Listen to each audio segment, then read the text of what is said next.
Yesterday நான் அப்படியே போயிட்டு இருந்தப்போ பார்த்தா அந்த சைடு ஒருத்தங்க வந்துட்டு ஸ்னோவெல்லாம் க்ளீன் பண்ணிவிட்டு ஒரு பெரிய ஜக்கு நிறையா பேர்ட்ஸுக்கு ஃபுட்டு வச்சாங்கங்க. அவர் வர்றதை பார்த்த உடனேவே அங்கே இருக்க பேர்ட்ஸ்லாம் அப்படி சவுண்டு கொடுத்துட்டு அப்படி நின்னது எனக்கு ரொம்ப ஷாக்காக இருந்தது. அப்புறம் அவர் மூவ் ஆனதுக்கப்புறம் எப்படி தான் அந்த பேர்ட்ஸ்லாம் வந்து ஃபுட்டை எடுத்துக்குது அப்படின்னு பார்க்கலாம் அப்படின்னு வெயிட் பண்ணி பார்த்தா அப்படியே நிறைய ஹண்ட்ரட்ஸ் கணக்கில் வந்து பேர்ட்ஸ் வந்து ஃபுட் எடுத்துக்கிச்சு. எனக்கு இவர் பார்க்கும்போது ரொம்ப ஜென்டலாக தெரிஞ்சது, ரொம்ப நல்ல மனுஷன் அப்படின்னு தோணுச்சு. அந்த அளவுக்கு பேர்ட்ஸ் வந்து ஃபுல்லாக சாப்பிட்டுட்டு இருந்தது.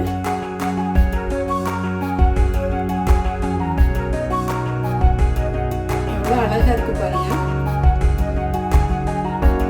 இந்த ஸ்னோ டைமில் அல்லது வின்டர் டைமில்